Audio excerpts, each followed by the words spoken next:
Why should we be talking about disability and ableism? I'm here with Jen Deerinwater, and I'm Kathy Bertulli from theintimacydojo.com. Jen's website is jendeerinwater.com. So Jen, thanks for being here. Thank you. You talk about reproductive justice and disability and ableism. Can you tell us, I think that a lot of people we should talk about disability, but how does that impact reproductive justice? I don't think a lot of people would see that commonality. And when you were explaining it to me, I was like, oh yes, of course. Yeah.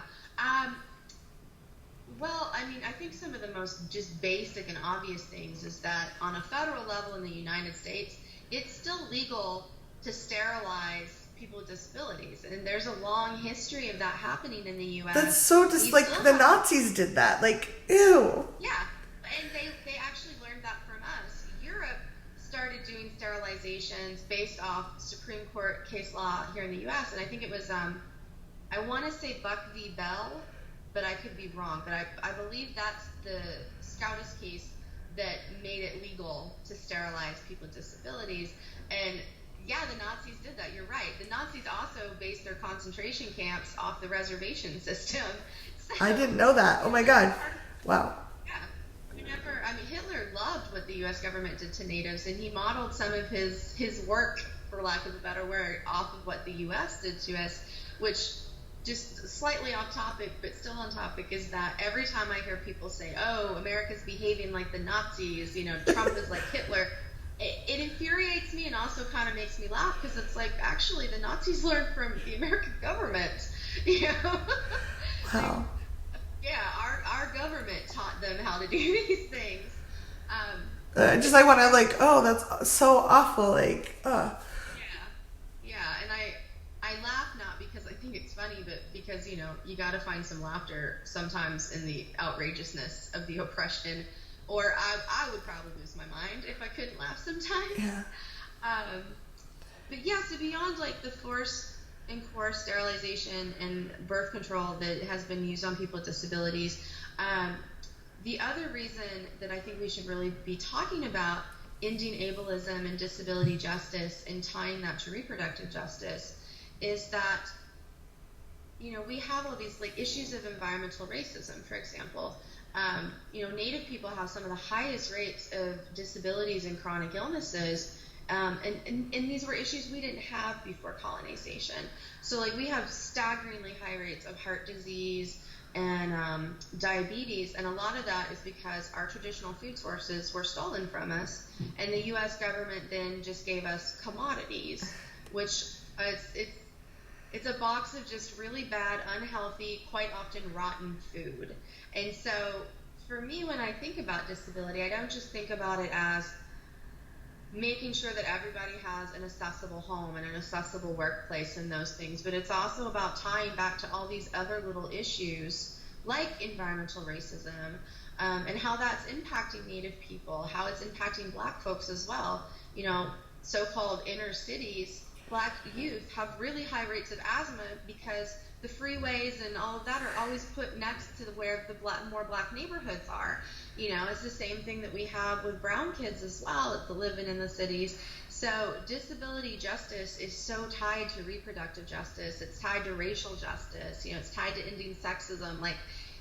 It's we have to stop thinking of these issues as being in silos, because they all go together and they are all a part of a larger reproductive justice fight and framework. Yeah, and just even access to good food. I know in predominantly Black neighborhoods, often the poverty level, people are living near the poverty level, and there's no grocery stores where you can get healthy vegetables. It's too expensive, and people that are working 2 or 3 jobs don't have the time to drive an hour to the nearest grocery store to get just the things that many of us take for granted are not available to everyone. So. Right.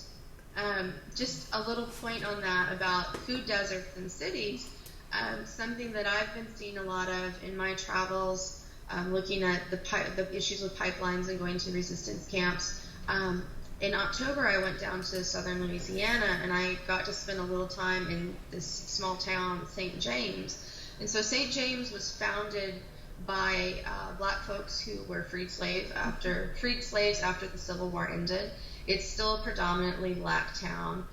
It's in a very rural area. The people that I spoke to there, one told me that the closest like big grocery store is an hour away, and where they are in St. James, why that is so important is that where they are in St. James, it's an area of Louisiana referred to as Cancer Alley, because it's just miles upon miles and miles of chemical plants, refineries, pipelines. There's one highway in and out of that town, and the pipelines run over that highway, and one of them was dripping oil onto the highway when I was out there. Like, and one of the residents there who, like, her family had lived there for generations, she told me how her grandpa was able to grow all of this amazing food, fruits and vegetables, like everything she rattled off. It was just amazing, and I would love the idea of being able to grow that food for myself. But now the water and the ground and the air are so poisoned, they can't grow anything. Grass doesn't really grow there. Wow. Yeah. Never mind broccoli or fruits or. Yeah, they can't grow their own food. They're in a very rural area. The biggest grocery store is an hour away. You know, they're all getting very, very sick from all of this, you know, degradation to the land and water and air. And that creates illnesses, it creates disabilities. And so that's something that, you know, I also want people to think about when we talk about reproductive justice is like, yes, it's the access to the food, but also why do we not have access to that food? Why do we not have access to health care? You know, as a person with disability, there are so many places that I cannot live. And I loved Southern Louisiana. It's such a great place, but I would never feel safe living there, because how would I evacuate if an emergency happened? Yeah. You know, so that's other things to think about. Like when I was there in October, I believe it was Hurricane Nate was supposed to hit New Orleans, and it didn't. It went to Mississippi. But that was one of my biggest thoughts: is how would I get out here if this became a Katrina situation? You know, and I think about that for all of the other folks who live in these areas where they're right by the plants and things that can explode. They have no way out of town. You know? Yeah, it's easy to think, oh, just get in your car and drive and stay in a hotel. If you don't have the money, or you don't have a car, or you don't have the ability, like a lot of people are living literally on the edge, and they don't have $100 for a hotel room, never mind food or wow. I really appreciate you sharing this. I think it's really important for us to be aware of these issues, because they're not going to change if we just leave them back in a corner somewhere. And Exactly.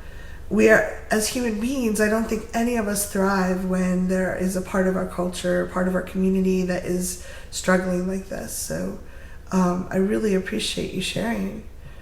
If you'd like to hear more from Jen, go to jendeerinwater.com, or you can find her at Jen Deerinwater on Facebook as well. Thank you for taking the time and for all the effort and thought you've put into gathering this information and sharing it so eloquently. Thank you. Wado, I really appreciate that. And once again, I appreciate all of this work that you're doing. I know doing these interviews and editing and things is very time consuming and takes a lot of labor, and I appreciate that you do this. Yeah. The more of us that know about things, and when we're silent, there's shame and there's nothing changing, and none of us need that. We all need to be moving forward and creating an amazing culture that we can all celebrate and thrive in. So thank you again. Yeah.